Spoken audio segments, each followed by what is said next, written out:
So yeah, we are live now on Okay. Facebook. And yeah, let me start this with welcoming everyone. And I hope everyone can hear me, right? Oh, yeah, okay. And yeah, welcome everyone to another session on this series of webinars.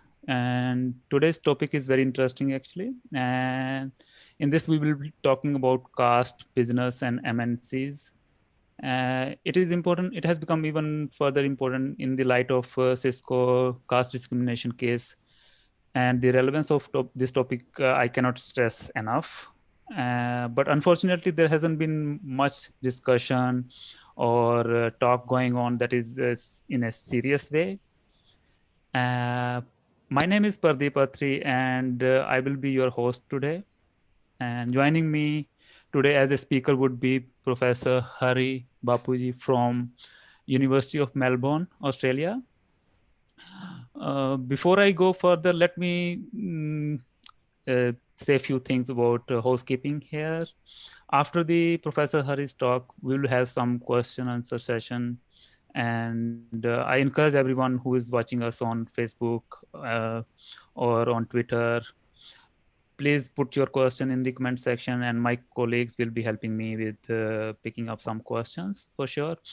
And let me apologize here in the beginning because usually we get like hundreds and hundreds of questions on our Facebook and Twitter stream, so we cannot pick all of those questions, so apologies for that, but I will try as much as I can. And second, we have some special guests joining us today on our Zoom, and I would encourage them to jump in whenever they find opportunity to add something interesting, or if they have some question to ask Professor Hari. And this webinar would last around 90 minutes, and so grab your coffee or tea and make yourself comfortable so that you are not stressed, or yeah. So okay, we will be uploading this recording for this webinar on YouTube, so you don't have to worry that and ask us many times that when this recording will be available. As soon as the webinar will end, my colleague will upload it on YouTube and make it available for everyone. And one last thing, normally we have participants and audience from like 50% from academia, and other half would be more from practitioner side. So I would try to keep this discussion as much as possible, keeping these two things in mind, that so that I'm not alienating any of these groups. So that's all for the housekeeping things. Let me just now quickly introduce Professor Hari. And let me just 1 second. I'm not sure if people can see Professor Hari right now, but let me just 1 second. Professor Hari, I will be transferring you the right to be host. Just 1 second. And I hope now people will be able to see you.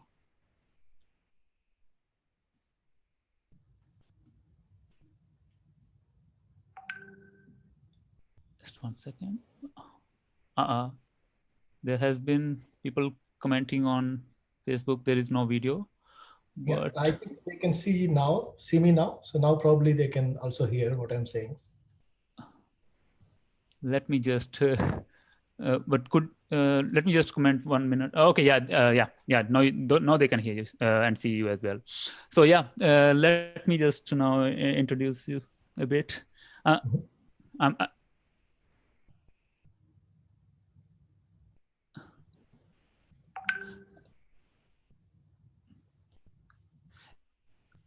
Pradeep, are you there? Yeah, I'm here because the thing is,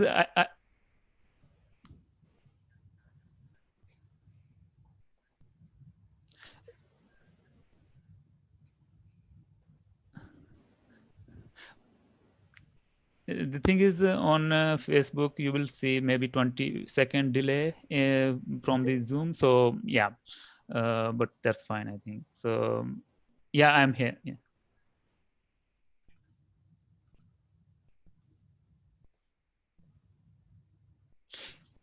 yeah. Let me move ahead. Uh, yeah, Professor Hari is from University of Melbourne, as I said, and he's professor of strategic management and international business. And his research is really interesting on the intersection of business and society. And I would say like he is the only person right now who is who is researching on caste and its impact on organizations and society, and he has published in well-known journals, including Journal of Business Ethics, AOM, JOM, and many other journals, I would say. And I know Professor Hari would disagree, and he tend to disagree that he is not the only one, but believe me, he is the only one right now who is much more into highlighting the issue of caste in and publishing on the management journals. So I don't really want to take much time here, and I would like to invite Professor Hari to proceed with his talk. And before that, I just want to ask Professor Hari to tell us a little bit about himself more. I'm sure I have definitely missed many things, and I haven't said much about him. So I would ask him to introduce himself a bit, and also tell us one question that is my kind of favorite question that I ask to everyone, that how did you get involved into researching on caste? What led you to this path? Over to you, Professor Hari. Thank you, Pradeep. And thank you, everyone who was logged in to watch this from a lot of places. This event that when we planned, we didn't expect the kind of interest that did come up from a number of people. We've been receiving messages saying that this is very relevant and important, that we need to talk about this. So my name is Hari Bapuji, and I'm from originally from Hyderabad area, Warangal, those kind of places, undivided Andhra Pradesh. That's what I would. I was. That's where I was from. I did my engineering from Usmania University and then my MBA from IIM Calcutta. I worked for a while and then I decided to do a PhD and I moved to Canada. I did my PhD and I worked as a faculty there in one university, University of Manitoba, and then 4 years ago I moved to Melbourne. Um, so that's roughly my introduction. Yes, Pradeep says that I'm the only one that is that's doing this research. But yes, no, I'm not the only one. It's just that I'm making more noise. Okay, so you're hearing me. Um, Now the question of why or how I got into this research, I think if I have to answer that question, probably we would be spending all our time on that. So I'll try to make it a bit brief. Um, so first of all, the reason why I pick topics at the intersection of business and society, or topics that appeal to both business and society, is because I believe that as academics, as professors, our role is to look at the welfare of everyone, both business, society, individuals, employees, everyone. So our job is not to just focus only on what benefits one particular constituent. Okay, so our job is to focus on all the constituents. So as a result, I pick topics like that, and I've been researching topics that would fall in that stream. Like earlier, it was product recalls, and then I moved to economic inequality.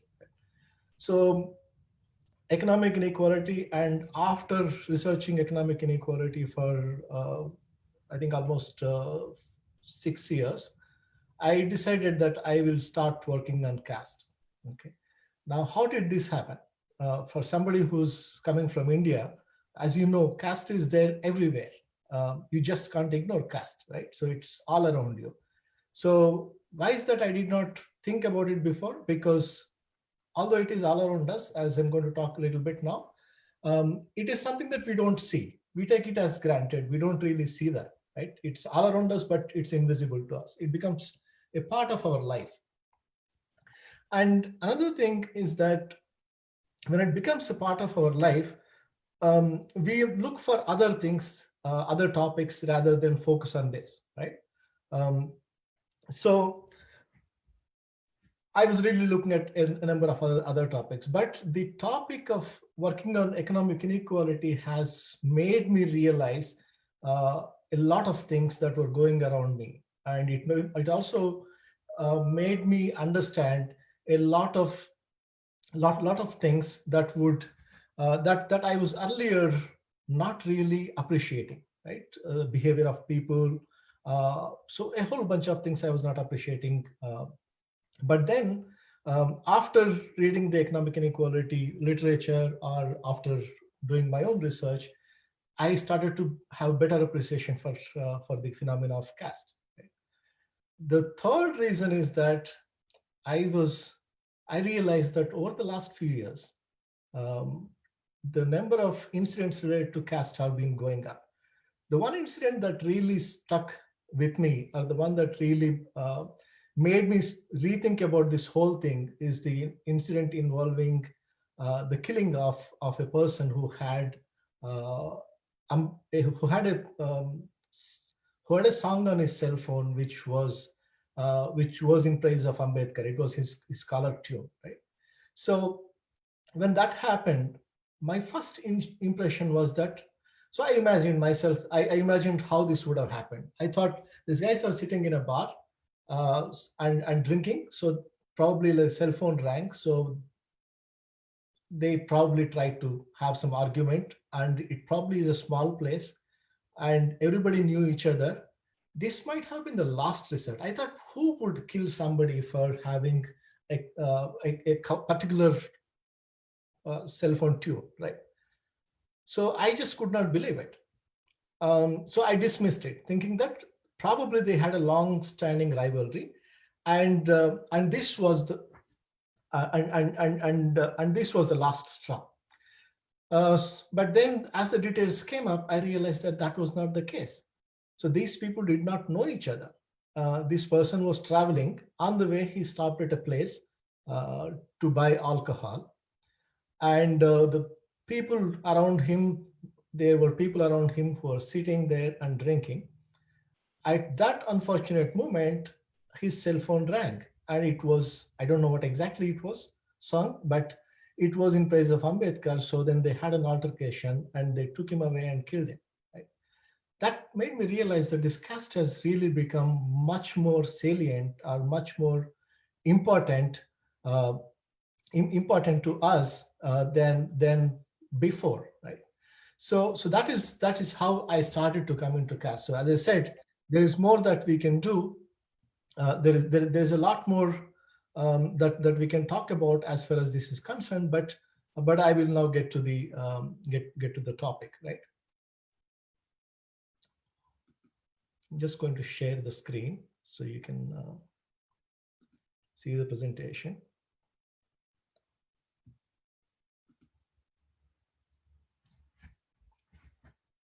So in case anyone is wondering, that is a picture from Melbourne. So what I'm going to do in the next about 20-25 minutes would be to talk about four things. After the 20-25 minutes, we will have time for questions and answers. And also, if there are questions that we don't attend to now, for whatever reasons, we can definitely get back to you and answer those later on. This is an important conversation we all need to have. We all need to participate in. We all need to really understand. So that's the reason why I would say, like, if your questions are there, just please get in touch with us and share with us. So the four things that I'm going to talk about are: one is about caste system itself, how it is all pervasive, it is all around us, but it is very difficult for us to see. Right? The second thing I'm going to talk about is how caste operates in business, right? And the third point that I would talk about is how caste is a challenge for multinational companies. And then I would conclude with two thoughts to take away. So if we think of caste, it is not really very different from a number of other types of systems of social organization, right? You can see, like, there are four different types of people, right? And they are arranged hierarchically. So that also we see all around the world. And their positions are fairly fixed. One cannot really move up. It is possible that you might move down, your status might go down, but it is very difficult for you to move up, or actually it's impossible to move up, right? And another feature is that each group has to conduct itself according to its position, right? So that would mean what kind of food you eat, where you live, what kind of dress you wear, and what kind of ceremonies and that you follow, what kind of rituals you observe, and what kind of jewelry you wear. There is a lot of detail about it. Um, so all of this actually govern our conduct, right? So that's one thing. This, depending on your caste or your position, your conduct would be determined by that.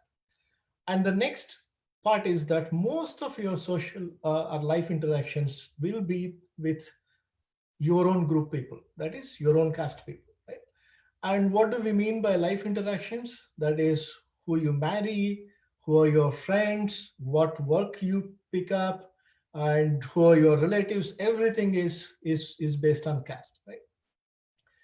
And then cross group interactions are prohibited. That means if you are from one caste, then you don't marry in other caste, and your interactions with others are are strictly governed, are supposed to be minimal. And when there is these interactions, they are strictly governed. There is strict codes of conduct. Right?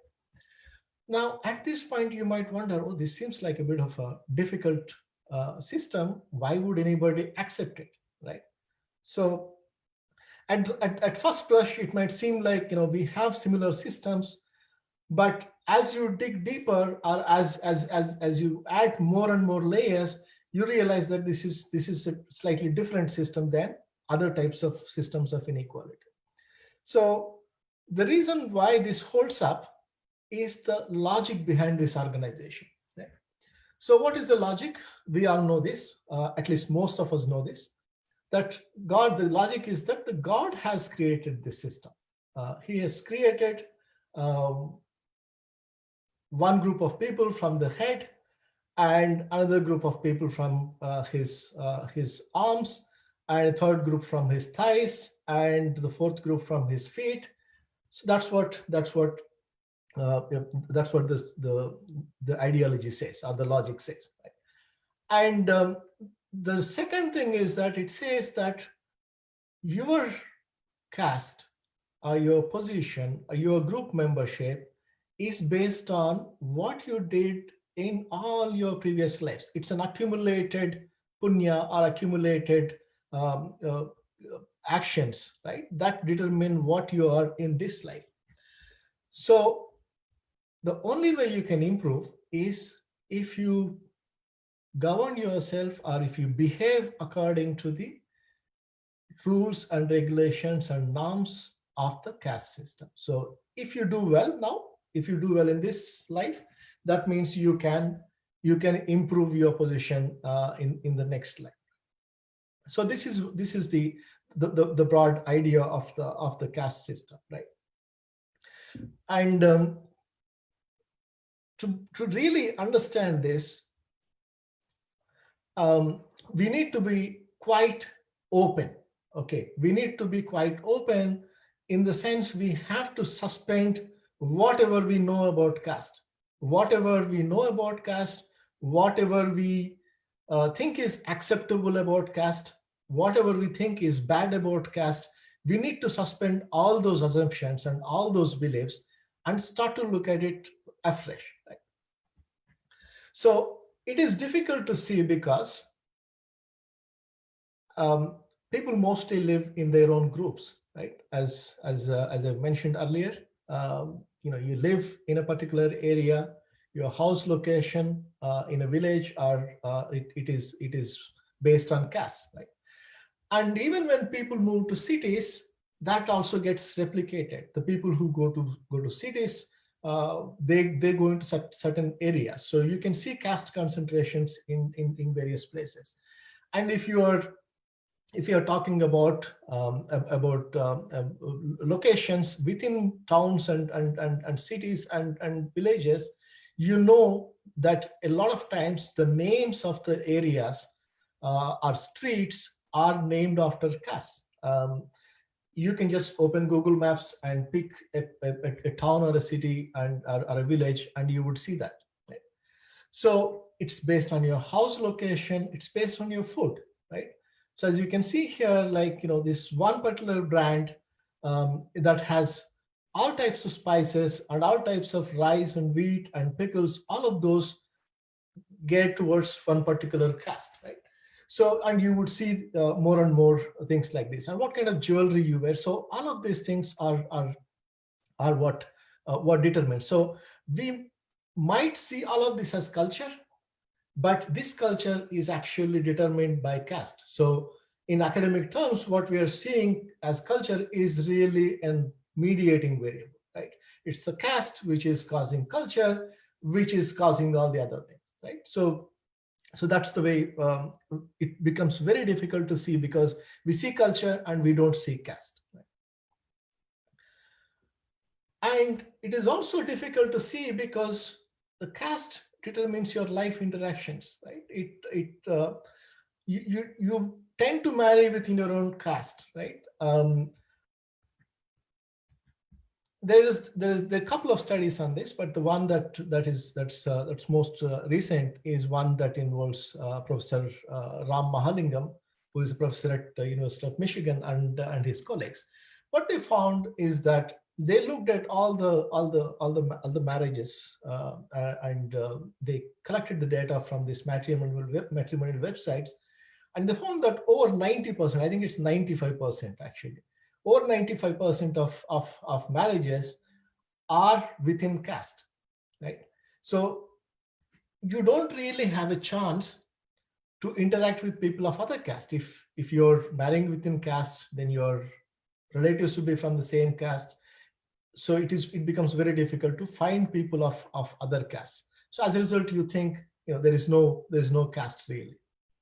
And the other, so as you can see, from the picture, this is a um, this is a screenshot from, I'm sure many from India would recognize, from bharatmatrimony.com.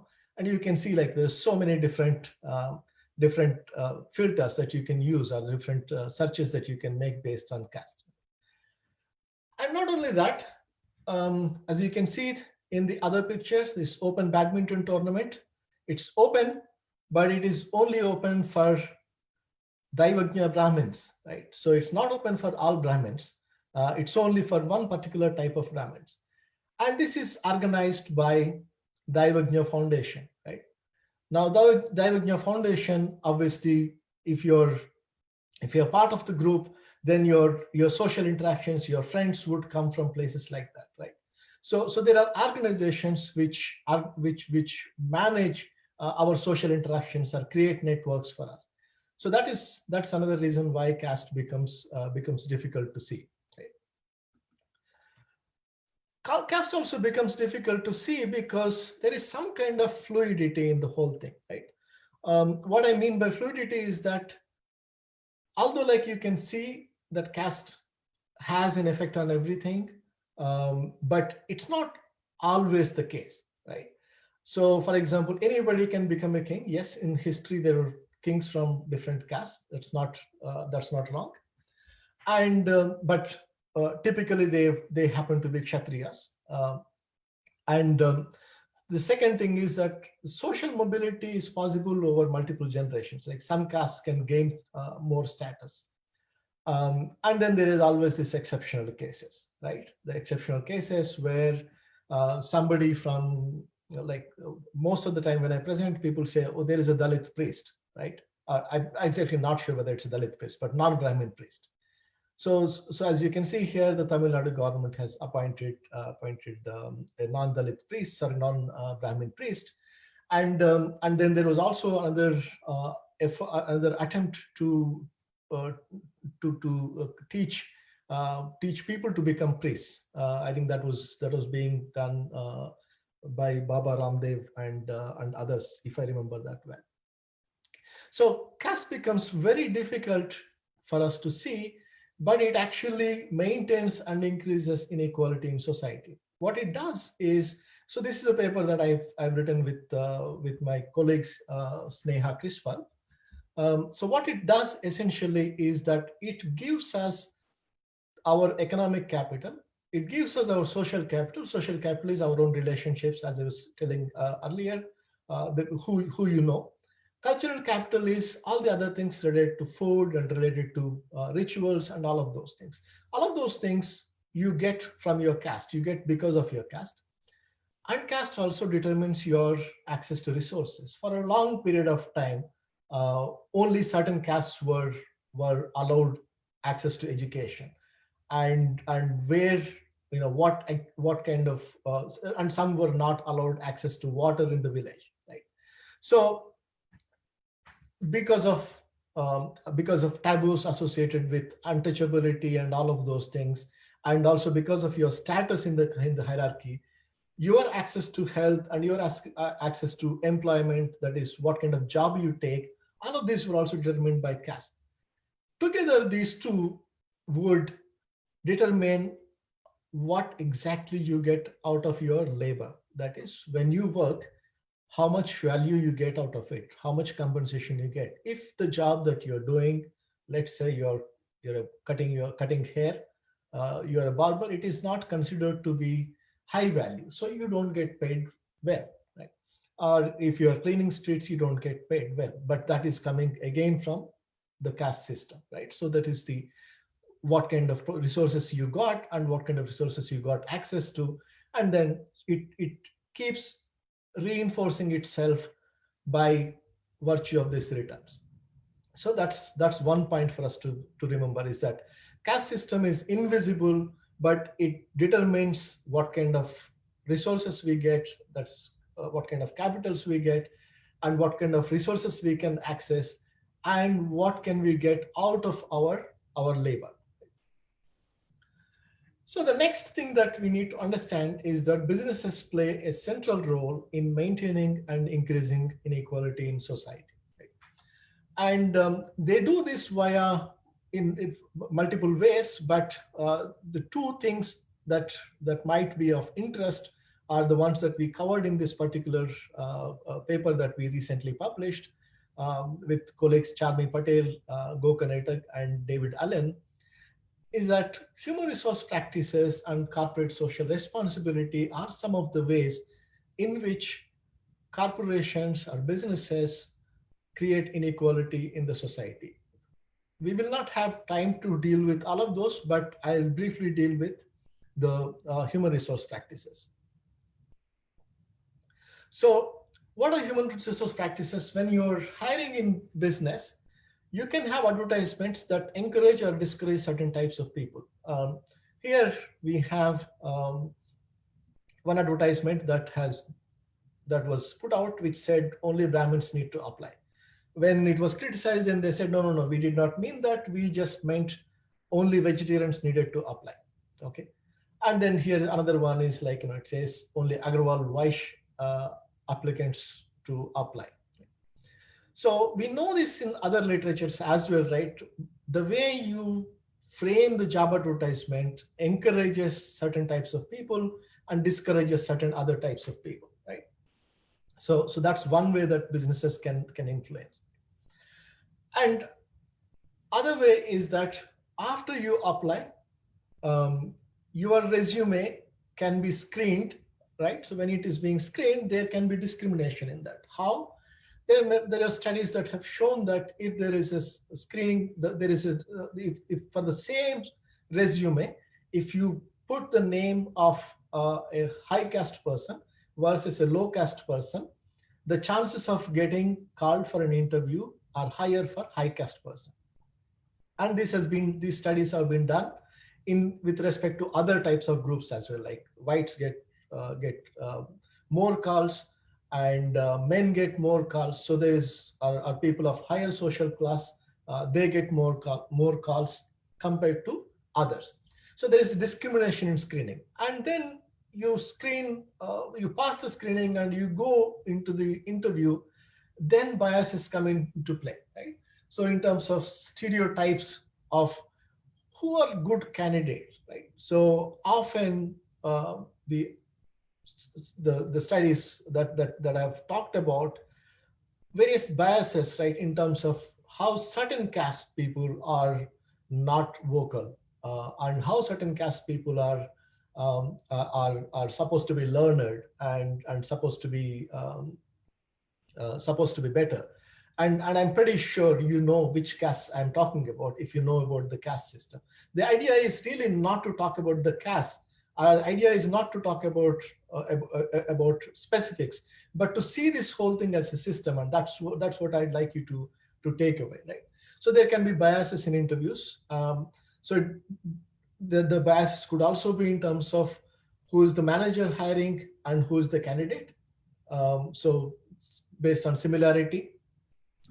So after all this, if you get a job, you might actually be offered a lower position than someone of a similar qualifications. And also you might actually be offered a lower salary than someone of a similar position, similar qualification. And there are studies and there are a number of examples of these things. And this is how organizations reproduce inequality and disadvantage people of certain types. As a result of all of this, as you can see, this is yet another study. As you can see, and if you work in the industry, you probably, and if you can pick up or if you can identify people based on their caste, what you would notice is that most of the top management positions and managerial positions are occupied by the high caste people, and most of the lower positions and like unskilled positions and things like sweepers and all, those would be occupied by lower caste people, right? So that's something that you would see. You can take a look at this table. There's a whole bunch of detail here, but you can see that. Oops, sorry. You can see that this portion, the numbers are higher, right? This is the managerial positions are the valued jobs, and here you see higher numbers, which are lower valued jobs and lower caste, right? So if we go to from managers, we are now moving up to the board position, right? If you go to the board position, what you can see is that directors who belong to the Brahmin caste are about 55% of board members in India, and Vaishyas would be about 35%, and Kshatriyas are about 4%, and OBCs are about 2%, and the rest are about 5%. Right? So you might look at it and think, okay, there is no problem with it, right? You might think there is no problem, but I think what we need to do is to really look at it with respect to the percentage of the population. And here is where I would like us to pause for a moment and think about what we think are the percentages of Brahmins, Vaishyas, and Kshatriyas in general population.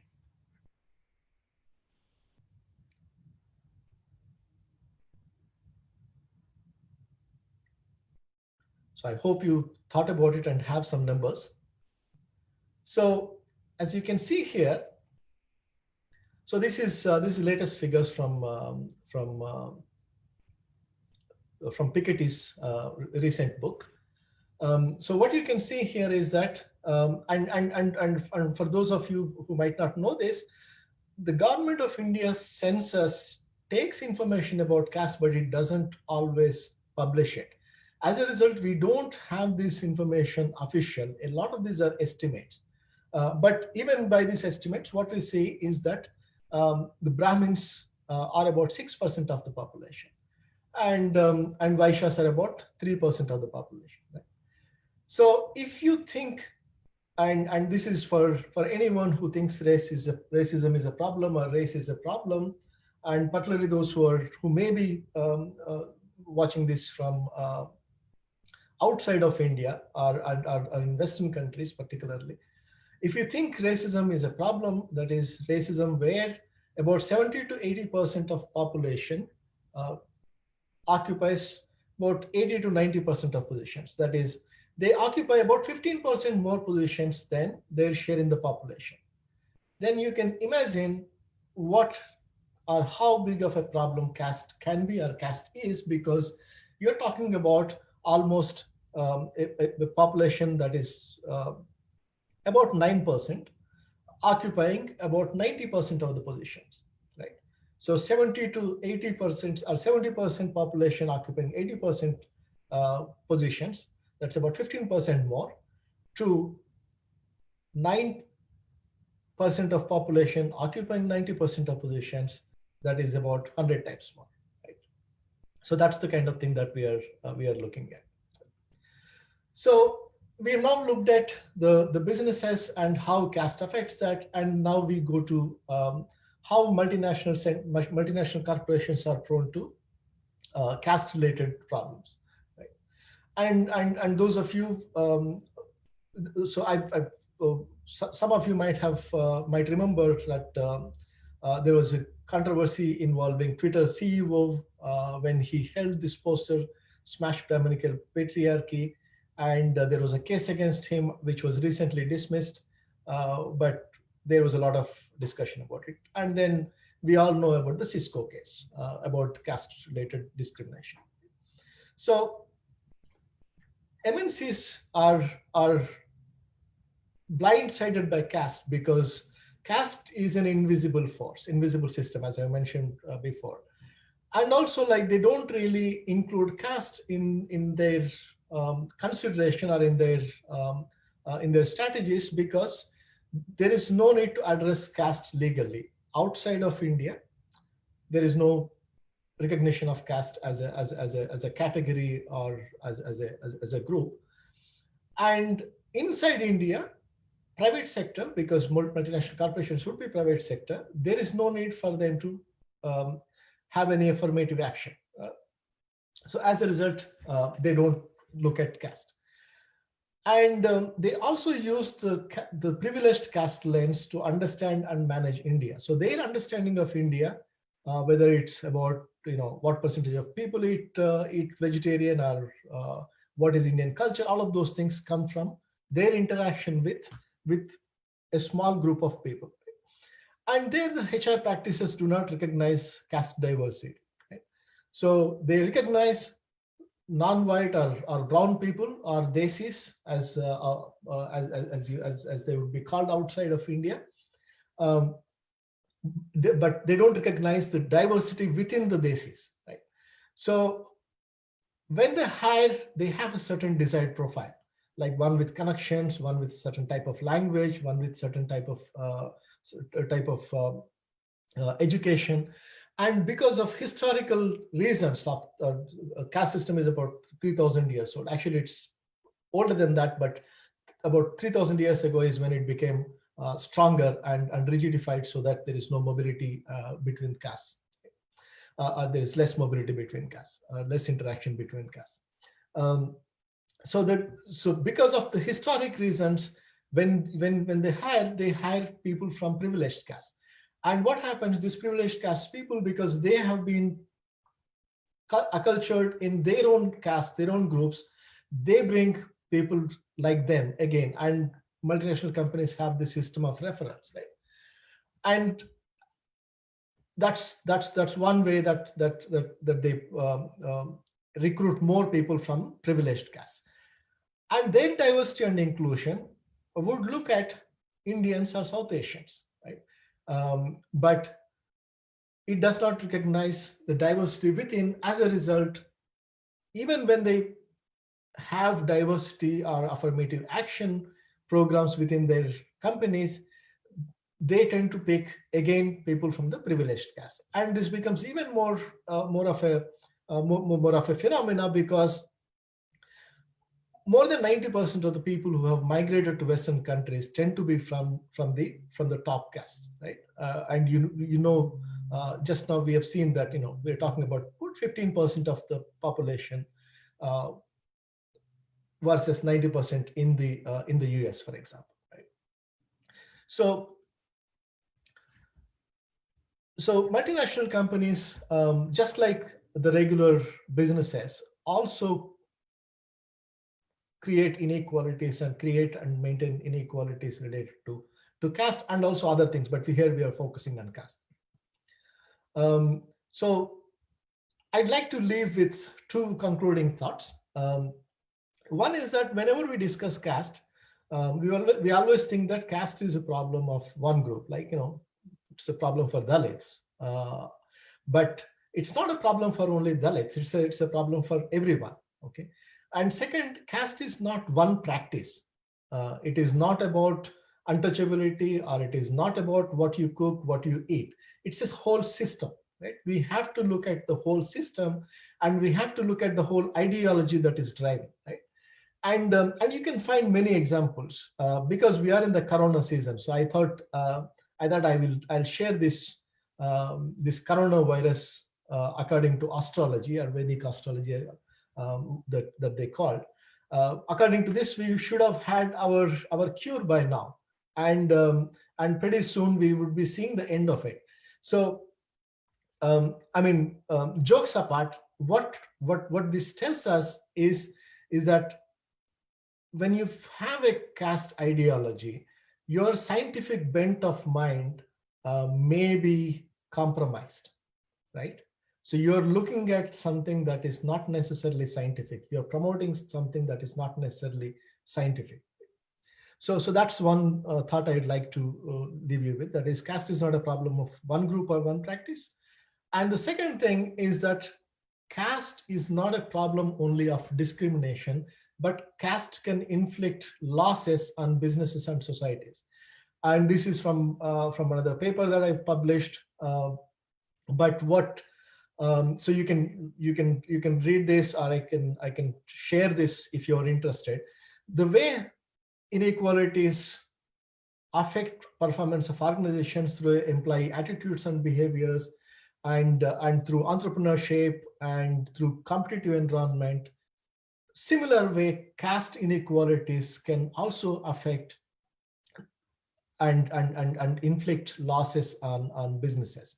And there is a whole lot of literature on how inequality in society results in lower human development, lower health, lower education, higher crime, all of those things. Again, that's a whole lot of literature. I know I've gone way past my time. That's the nature of the beast that we are talking about. It is very difficult to discuss this without going into the details. So thank you for your patience. I stop here, and I'll leave it to Pradeep to handle the next of it. Thank you, Professor Hari. That was really interesting. And I have a lot of questions, but let me start with where I left, actually. That I would still argue that you are the only one that is so much involved into bringing caste to the management scholars.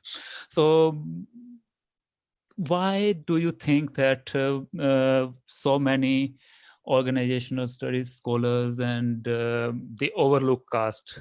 And you have mentioned in one of your paper that you shared with me that even when there are studies where the context even required that caste as a like word should be used in those studies, but still the management scholars have ignored that. Even they don't even mention that caste word. And we have Professor Vivek as well with us, and he has done his research on garment supply chains, where he found like 99% of people involved into the garment supply chain, they are from either Dalits or Muslims. But still, uh, people, those who are talking or writing about caste in organizational studies and management scholars, they don't they avoid this word caste. Why is that, and how to bring focus on this caste, like in the management studies? Okay. So I actually have a slide about that, but I'm not going to share. I'll try to make it quick so we can have more questions. So as I mentioned earlier, it is very difficult to see caste. No matter what, it is very difficult to see caste because it has become a part of everything that we do, right? So you don't recognize it as caste. You see something, you don't recognize it as caste. And the second is, again, due to historical reasons and for a number of things that we talked about, a large number of people, large number of people in management research and also other research areas tend to be from a high caste, right? So they don't see caste, just like men don't see the difficulties of women, just like white people don't see the difficulties of black people. Uh, High caste people don't see caste operating, right? Because that's how it is, right? So it's very difficult to see one's own privilege and see it as a problem. And that is true for all types of privilege. Old people don't see the problems of young people, right? So young people don't see the problems of old people. So I think that's the reason. Uh, okay, and you mentioned quite a bit about how these organizations generate inequality with their practices, but you haven't touched, I think, much on in your talk, that how to overcome these things. What as a organizations should do, or as a public we could do to I would like say, like, to make people aware about their rights, and how to tackle this inequality that is being generated by the organizations. I know some of these things you have mentioned in your paper, which is published by AOM Annals, but yeah, I would like to know your ideas on how to overcome these inequalities that are being created by organizations. Right. So, um, I think whenever we talk about in how to reduce inequalities, I would like us to think in terms of organizations almost 30 years ago, where they were with respect to gender inequality. Right. In about 30 years, we made huge progress. There was no 30 years ago. There was no reason why organizations had to think in terms of we need to hire more women. We need to hire more women into managerial positions. We need to have women in board positions, even in India, right? So that has changed. That is because there is a recognition that gender or gender discrimination is not good, both morally and also economically. Right? So you're underutilizing the resources, and you're not able to reach to them as a market. You don't know their preferences. So these are some of the reasons why the gender equality on the gender equality front we have made a lot of progress. So in a similar way, if we also research this topic and understand the various ways in which caste operates in organizations, just as we understood the various ways in which the gender operates in organizations through the old boys network, through subtle acts of discrimination, So there are many ways that women get marginalized within the organization, even when they're working, right? So similar way, if we can identify the various ways in which it happens in the organization for the caste related thing, um, then it would be possible to develop strategies to counter it. I mean, Cisco case is one where you could see that one of the ways is that by identifying or telling people that so and so belongs to so and so caste, right? That is one problem or one way that it happens. Second is isolating them or not interacting because of the caste. Or bullying and harassment, are being uncivil to individuals, irrespective of, it can happen to in both ways depending on the power. So once you identify all of these things, then it will be possible for organizations to create intervention strategies. And of course, there is a lot that other stakeholders can also do in terms of whether it's media or activists. And I mean, you've been doing an amazing job, shedding light on caste-related issues with this forum. And there are others who are doing it as well. So I think there is a lot of work that needs to be done. It's a 3,000-year-old system, at least, as I said. And it's not going to go away just because about 70 years ago or 130 years ago, people recognized that we need to treat them a little bit better, right? Or we need to treat lower caste a little bit better. Right? So that's not going to go away for another few hundred years at least. That's if we work hard. Yeah, yeah, I agree on that. I have a lot of questions, but I should stop my own question, but take on to the questions which audience have sent me. We have a few questions related to Dalit entrepreneurs and enterprises. One question is that what are the challenges and Dalit entrepreneurs face and how they are different from rest? And let me combine it with another question, similar question, another member has sent. That we know that there are problems in both government, in either in UPA government and NDA government. There were some schemes, but they haven't been implemented, or their benefits of those schemes haven't reached to the lower caste people. So what are those reasons, and what could be done on this, and what could be some of the solutions that we bring more Dalit entrepreneurs into the system? I'm not sure it's directly relevant here, but yeah, still Yeah. you're, So you know. I will answer the one that is related to the politics in the governments. I don't follow it in a systematic way, so I won't feel comfortable commenting on that, right? Yeah, So, sure. but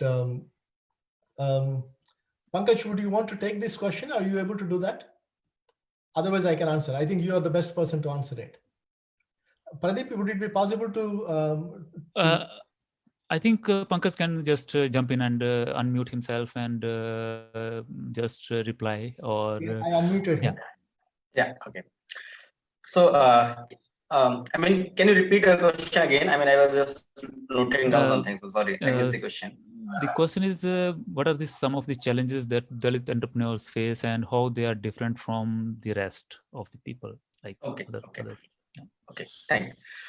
So basically, yeah. So when we talk about the entrepreneurship, and that's a common thing. Like everyone has to do the same thing. Like he has to start a business, he has to take a loan, or all those kinds of things he has to follow.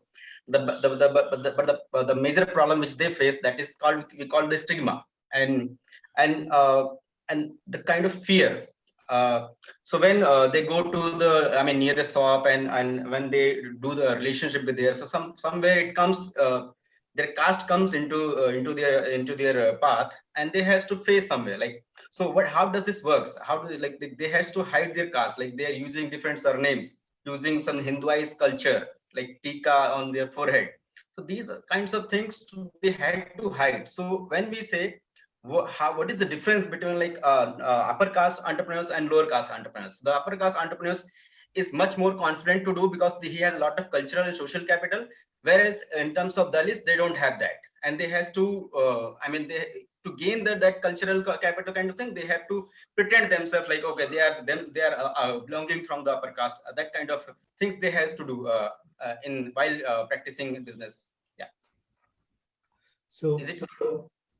yeah, so perfect, wonderful, thank you. And the reason I asked Pankaj to answer this question is because he has done his thesis on Dalit entrepreneurs and the challenges that they face. So they find it difficult to get credit. They both from the banks and from the suppliers, and they face stigma.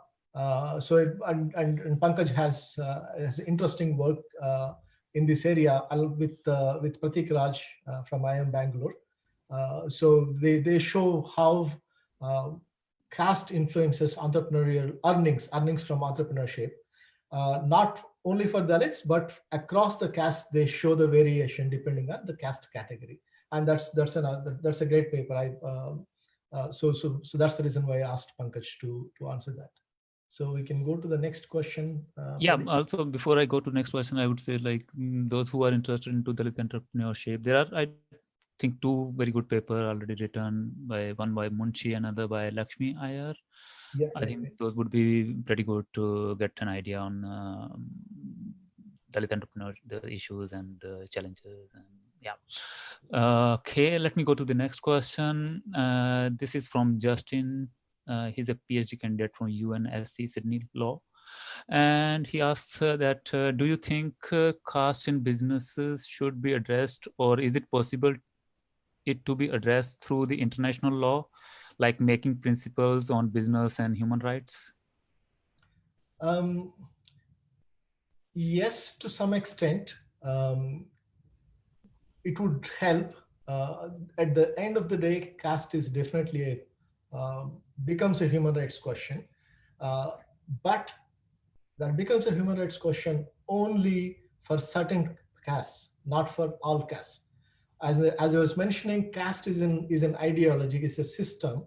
So if you want to change it, or if you want to make sure that you don't underutilize the potential of people, then the businesses have to also play a role, right? So regulation would help, but regulation alone would not be enough. The businesses would have to play a role, and the civil society would have to play a role.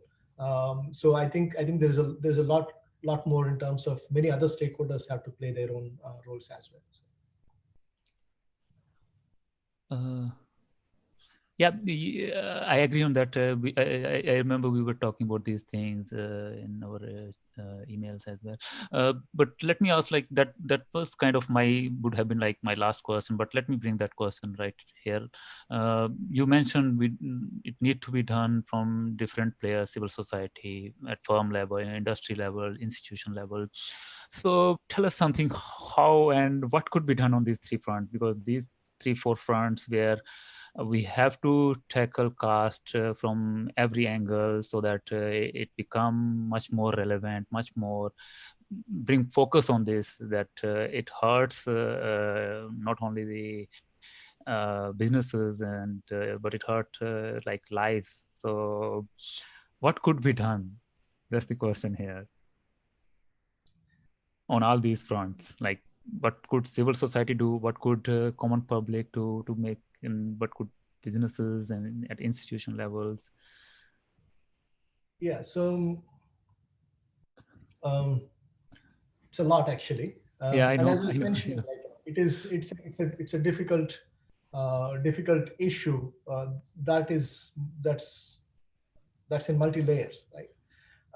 And it's something that's so deeply ingrained, right? So at the firm level, definitely, I think recognizing that it is an issue is important. And every time I try to talk to people in the industry, some people definitely accept that it is an issue, but they would say we don't want to conduct any study on that because we don't collect data on caste. Okay, that's one issue. The other issue that colleagues have mentioned is that even after they start the projects, they're stopped from collecting data because they say like it's a sensitive topic. We don't want to discuss this, right? So I think that should stop. No problem is going to go away just because we don't talk about it, right? If that is the case, so a lot of problems would have gone away, right? So the companies, I think, need to understand that this is an issue that requires addressing, because it is not only affecting one group of people, but it is affecting everyone. And the literature on economic inequality tells us that people in privileged positions, right, they can be very damaging to organizations, right? And that is an issue that needs to be recognized. If you come from privileged background and you are in the leadership position, the kind of decisions you take are not necessarily the ones that help the performance of the company, are not necessarily the ones that improve the market share. So you only talk about, you only have relate to a particular portion of the population. That is a problem, and I think companies need to recognize that. And at the industry level, again, industry bodies would have to see how caste has played a role in the evolution of their industries. So here again, we know like a lot of industries are related to the caste. And Florian Tobey, he has studied this in the Indian IT industry and in Bangalore particularly, and how caste networks have operated there. And you would see it in every industry. In the Telugu film industry, you know that there are these castes which are dominating the film production and the filmmaking and all of those things. So I think at the industry level also that needs to be addressed. And sometimes in the Bombay film industry also now this question has come up about why there is no representation of people from other castes. This is a problem. In fact, researching caste is not an easy job. Once you start to identify people based on the caste, and once you start to see caste and the practices, how it is, how they manifest in life, in our interactions, you would see it everywhere.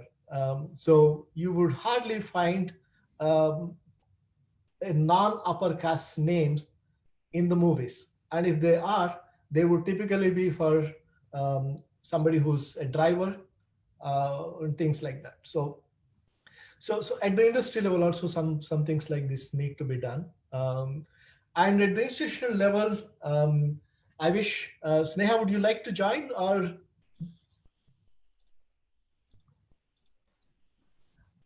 yeah, I'm asking Sneha Krispal because she's an institutional expert and she has been studying caste and also gender, and she's a PhD candidate here at University of Melbourne.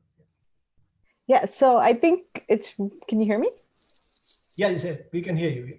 Okay, great. So at the institutional level, obviously with caste, it's really hard to dismantle because it pervades a lot of institutions that already exist. So you have religion, you have legislation, all kinds of institutions. So it's even more difficult to dismantle that. And so as we do a lot of work, with Hari as well, it's just, we need to tackle this at all three levels. So it's both at the institutional level, the meso level, and then also at the individual level to help dismantle this. Anything else you want me Yeah, no, I think that's quite right. I think it operates at multiple levels in terms of as a culture, as an ideology, and as food habits, and as laws, right?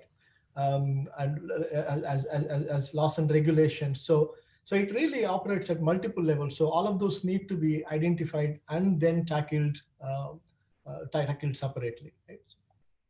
So maybe we can move to the next one. Yeah, sure. You mentioned just that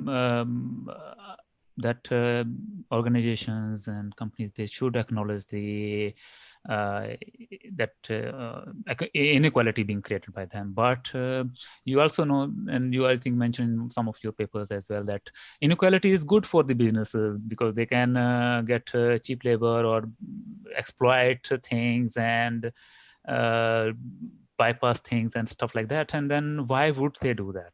And that's the one thing. And let me combine it with some other questions as well. We know that there have been already like many economists have researched around these things, that there's a the taste for discrimination is there, and employers' prejudices and dislikes towards the minority communities.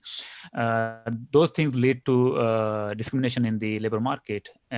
Productivity does not matter, like even if the minority group is much more productive and all that, but there's a dislike toward that minority community, then definitely those employers, and you mentioned about hiring and discrimination, that these things. So these prejudices and these things lead to actually as well lower wages, and maybe minority community employees, they have to work maybe twice and three times hard than the others. So how to overcome these prejudices and dislikes of employers? And I would like to get your answer from actually both ends, like what could lower caste people they could do from their side, and what could the other players do? Yeah. Yeah. So this is a lot in terms of what can be done. So first of all, I think it is not right to think that businesses won't do anything because inequality is good for them. That is not correct. That's not what research shows. Research shows that when there is inequality in the society, that reduces the human capital, or that reduces the education level of people. That reduces the market power. That reduces the market size. So those are all some ways in which inequalities of any type would affect organization. So they would need to think about it. And there is a lot of research that has shown this, and there will be more research that is coming out that would show this. So we don't need to have any doubt about it. I'm sure companies will recognize it going forward. Now, as far as the other aspect is concerned, I'd like to invite Charmi Patel to answer this. She's my co-author, and also someone who can answer this way better than me. Charmi, please. Yeah. Thank you, Hari, so much. I think just to add, I think Hari's really explained it very well. I think, as Hari said, for organizations to keep in mind is that sometimes we might implement best of practices, especially HR practices or diversity inclusion practices, with a very good intention, right? That the idea, and most of the diversity inclusion research talks about implementation or design of practices with very good intentions, but it actually backfires, right? And the reason it backfires is, as Hari, Sneha said, as Pankaj says, these are institutional dynamics. These are, invisible cultural dynamics that we are unaware of. And there's a lot of work now happening in this. Of course, as Hari says, in the Western, literature, we have a lot of work from the race perspective. And I think, people like Hari, Sneha, Pankaj and Vivek would bring this casting in. And one of the things, the way we can understand this is to basically understand when we design as companies or as HR managers, when I design or implement practices, one thing is to understand what is the direction of the effect of the practices that we are having. One is that it can backfire because, the intent and outcome is not really affected, in the good way. One is that it could also have negative spillover. So you try to do something nice, as Hari says in Cisco, one is that, we need kind of categories of employees, right? Because if we know the demographics, then we know how to design diversity and inclusion practices in such a way that can facilitate those diversity inclusion initiatives. but the very fact of categorizing them can itself lead to discrimination. So it's backfiring. So one way, without category, you're unable to design something, but the minute you have category, it can actually backfire, or it could even have a negative spillover. Sometimes you could also have something called false progress. And that is the research probably, that Hari and I are interested in. We often talk about is the idea of affirmative action, right? So this project that I've discussed with Hari and somebody called Professor Paul Tracy, we talk about how false progress is made with ideas of affirmative action and meritocracy. Merit for whom, right? And again, Hari discusses this in his Annals paper and also the JOM paper, where we talk about that when we have diversity inclusion based on somebody's merit, that merit in itself, as Sneha says, is construed at the institutional level. So it's cultural capital, it's social capital, it's all the other aspects. And that's what my study also finds, that we did, interviews with IITs and IIM students who have got in through to the affirmative action, and what kind of stigmatization they go through and how those resources are limited. So it's exactly the same framework that Hari showed in his slide on the Journal of Business Ethics paper that he and Sneha has, that it's so interlinked that you start off with something, you might have an access, but then access is limited because of the resources. That resources impacts your outcome, which could be doing well on exam. So I think I call this, and I and Hari often have these nice debates where I tell Hari, merit for whom? It's like, what is merit? Literally, merit is nothing but privilege in the sense, right? Because if you're privileged, then you have merit. If you're not so privileged, then you don't have merit. So I think the other aspect is also to actually understand how these practices, the way we are designing them, apart from negative, positive spillover, we might also be making false progress in the name of it. So if we identify how these practices impact visibly and invisibly, we might be able to change things, because ultimately, I would like to believe that, organizations or we as people, we don't want to do something wrong intentionally. We want to do the right things, but they obviously backfire as well, which happened at Cisco, definitely. Thank you, Hari. Thank you, Charmi. Pradeep, you also asked about what can individuals do, right? So any underprivileged person, anyone who faces disadvantage, right? What can they do? There is no easy answer there, frankly. When I was in the PhD program, one of the first things one of my colleagues in Canada said was that you would have to work twice as hard, me, to get the same marks as I get. And she was quite openly telling me about this. In the sense, it's not exactly that twice as hard, but that you do come with a bit of a disadvantage. That's the thing that she mentioned. So to overcome the disadvantage, obviously we have to work hard. Anyone with a privilege, like if I want to work in an environment where I have disadvantage, then I have to work hard. And the second is that a lot of times you see that individuals, they want to fight the system, in the sense you have to fight, there is no doubt, but you have to also equip yourself to fight it, right? And if you want to get into a corporate job, and if you think that is not that you're facing challenges, you would have to work harder, and you would have to prepare yourself. And because people from disadvantaged communities, again, like I'm talking about across the board, not just only for lower caste. It could be immigrants, it could be people coming from rural areas. You don't have the role models, you don't have access to a lot of things. You have to work hard to get that. There will be setbacks, but you would have to work harder and harder to overcome those, and not really give up, and ask for help. So those are some of the ways that you can do. So I'd also like to actually invite two of my colleagues to weigh in on two things. Vivek, if you can weigh in on the entrepreneurship aspect, and then also Christina, if you can weigh in on what people can do and what corporations can do.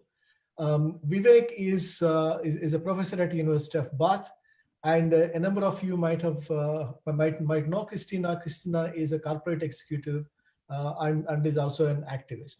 Vivek, please. We'll start with Vivek, if you can go to the entrepreneurship aspect. Thank you, Hari. Wonderful conversation. Thanks for inviting me in as well to listen to this conversation, which won't often happen, especially in Western academia. I mean, for the reasons that that Hari highlighted before, that I mean, why talk about caste in Western academia when actually it enables a lot of people to survive. So in terms of entrepreneurship, so I study supply chain and mainly entrepreneurs at the bottom of the supply chain and how they survive every day. Not just, I mean, if you go into these clusters, the clusters historically are dominated by upper caste. And mainly because they had land, agricultural land, and when time came, they could actually convert that land into factories and convert their workers in the farms into factory workers. And so it was so since then they built a fortress around them that it's hard for lower caste people, underprivileged people to enter that fortress, because they will have an association. The association board will be dominated by the upper caste people as well. And so, so those associations make decisions for the whole cluster that even people who belong to any caste need to abide to. So I have worked with underprivileged people as well on how they are navigating these fortresses in their everyday life. And as Pankaj highlighted, they do a lot of signaling work. They do a lot of institutional work to navigate them, including, say, for example, nuanced ways of changing the way they dress, changing the way they speak, to actually saying yes to everything and that the upper caste people actually say. And also they acknowledge that. It's not that they are not unaware of that. They acknowledge that, yes, we know that this discrimination exists. Say, for example, one of an entrepreneur that I worked with, he's still struggling to get a position on a table. So he says, like, my father can't even stand in front of them. Now I can actually sit in front of them, which is fine. And this is also a problem, right? And so we accept that, okay, the power holders can hold on to their power, and if they can actually allow us to have a bit of a share of the pie, that's enough for us, right? So I think there is a problem with in accepting this internalized oppression in many places, that unless we overcome this internalized oppression, that some categories of people can hold on to powers and it is okay for us to be oppressed, it will be hard to overcome this. As Hari and others have highlighted, it's an ideology. It's an ideology not just occupied by the power holders, but also by the underprivileged people, that it's okay that these power relationships can exist. Only if these power relationships can exist, the whole system will survive. And that kind of an ideology, you can even listen, if you listen to workers as well, they will actually say that when in all these factories, they will say, it's okay for them to suppress us. Only then they can actually move forward, and then we can move forward with them, right? So that is the kind of ideology they have. And so that is one of the things that I and Hari and I are working with as well. And also I'm working with other colleagues on how to break this internalized oppression, right? I don't want to break the whole system. Rather, I want to break my own internalized oppression on navigating the systemic oppression that is being imposed upon me historically. Yeah. Thanks, Vivek. That's wonderfully put. I think when we talk about any kind of discrimination or oppression, whether it's gender or indigenous people or any kind of thing, we also need to recognize the progress that we have made with respect to the caste. For example, the amount of progress that we have made in the last 100 years is something that we could never imagine, right? For thousands of years.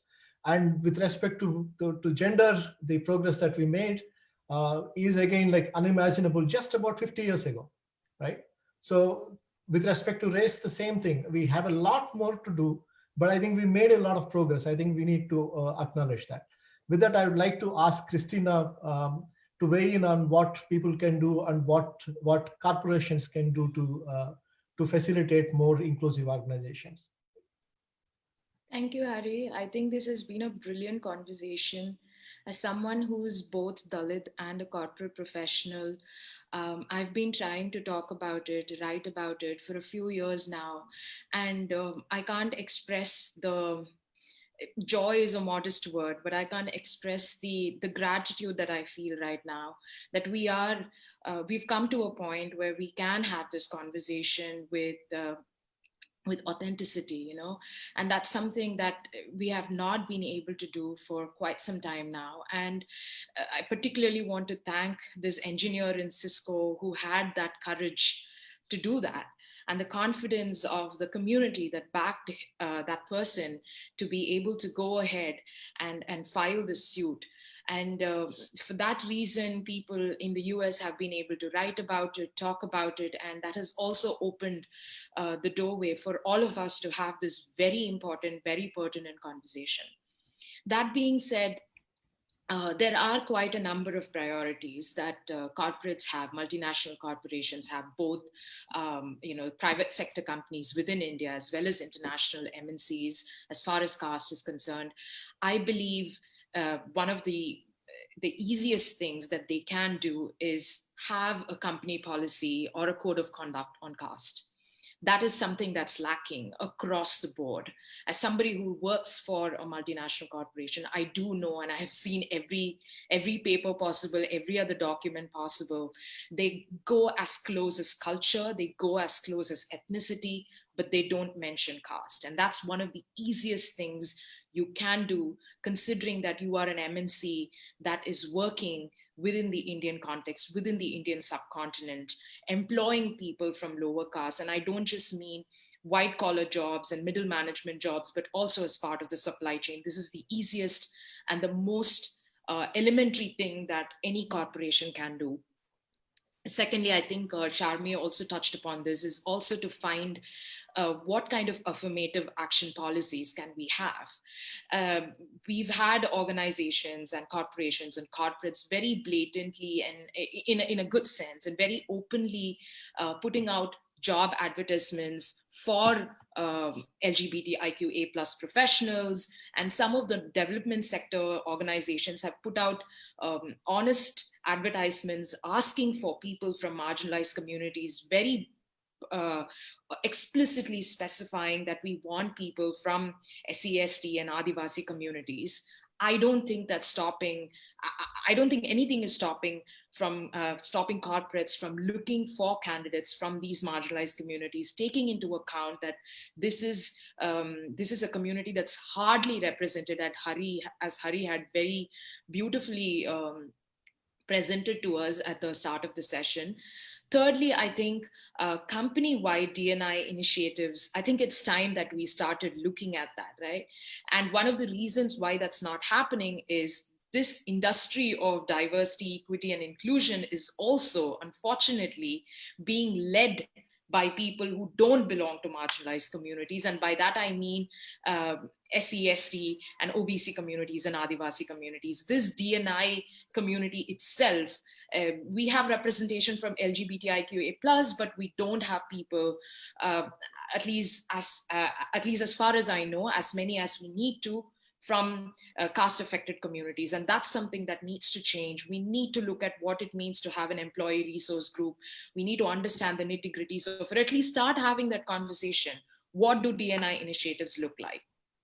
I'll wrap with a final point, is that I think companies have begun talking about mental health at an organizational level in a very extensive manner. And this is across the globe, right? And we see this happening across countries. Everyone's talking about mental health because that's the new buzz thing to talk about, and rightly so. And I think we have to talk about depression and anxiety, all kinds of behaviors that this very competitive environment is causing us to feel and have.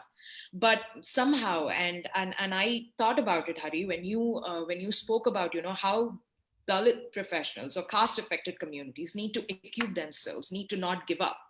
But I would like to point out that the labor that goes into, into not giving up, into the kind of intellectual, emotional, mental labor that you need to put in to not just be within that corporate system that is designed to push you out, but to also keep asserting yourself and keep growing within this organization. So how does a Dalit corporate professional do it? How does a caste affected community professional do it?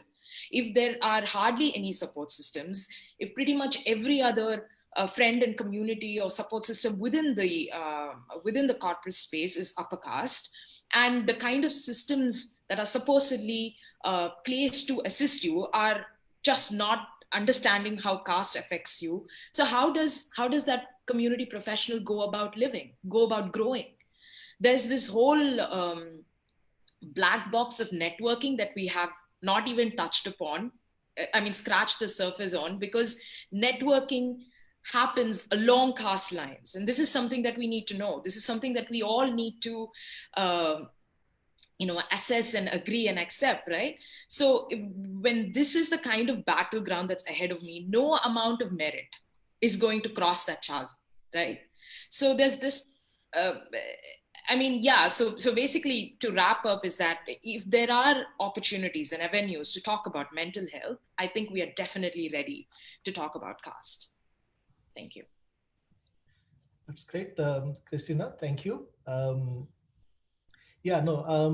definitely agree that it is very hard, and also it is very hard not to give up. But I think it's also important to recognize, as I was mentioning, the progress that has been made, and also that it's a privilege to actually be able to enter the space, as Vivek had earlier mentioned, right? Like the amount of what an achievement that is. I think it is important to recognize that and feel proud about it. And so that's one, and realize that you're really one in a million almost, right? So that's the kind of thing that you'd have to think about. And another thing is, why give power to somebody else, right? So they can actually put you down. Or I'm saying it in a way it might sound like simple. I know it is not simple, but the point is, why should the privileged have the power to decide and dictate how you feel or how you act, right? Don't give that privilege. And I think this is something that probably everybody can think about, right? What happens if you don't give that privilege? Right? What happens if you, what's the word for it? If you laugh at it, if you ridicule it, right?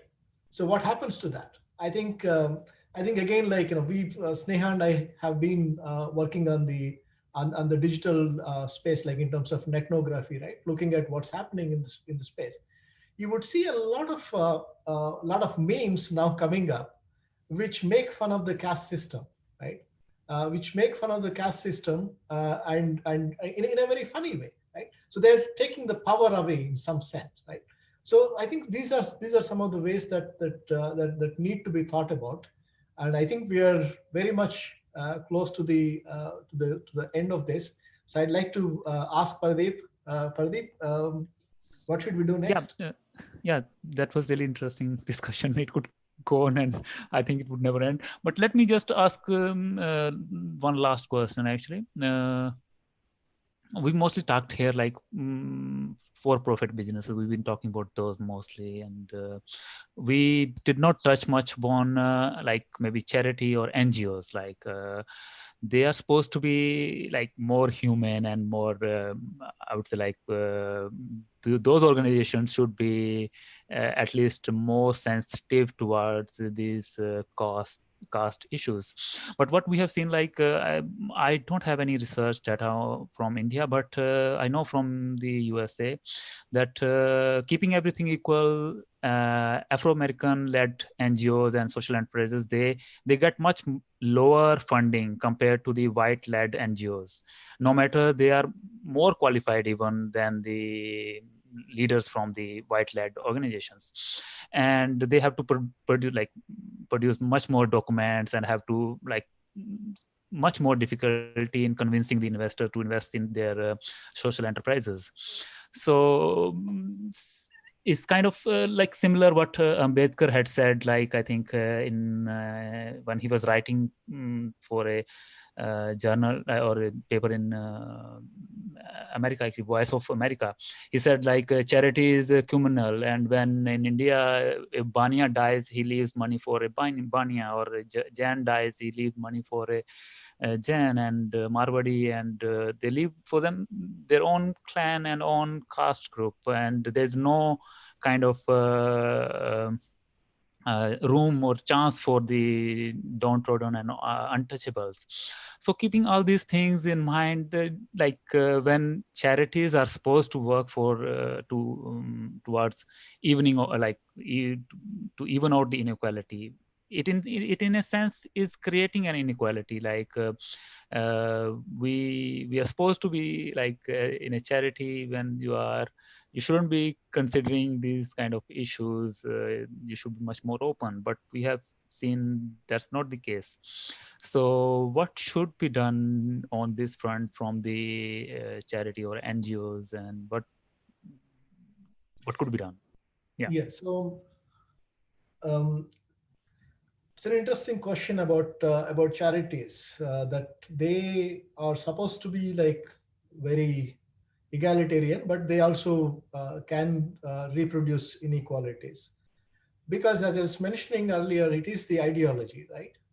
It is the ideology which says that people are like this, right? If you belong to this particular category, you're supposed to have this kind of qualities, you're supposed to behave like this.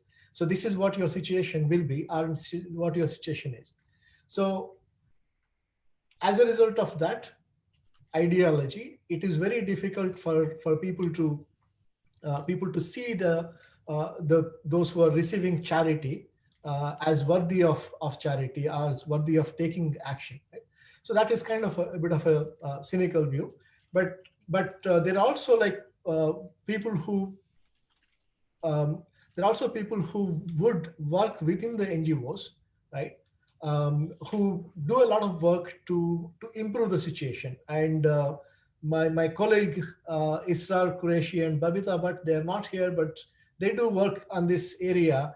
How some of the managers within NGOs try to improve the conditions, try to bring the voices of the marginalized people, right?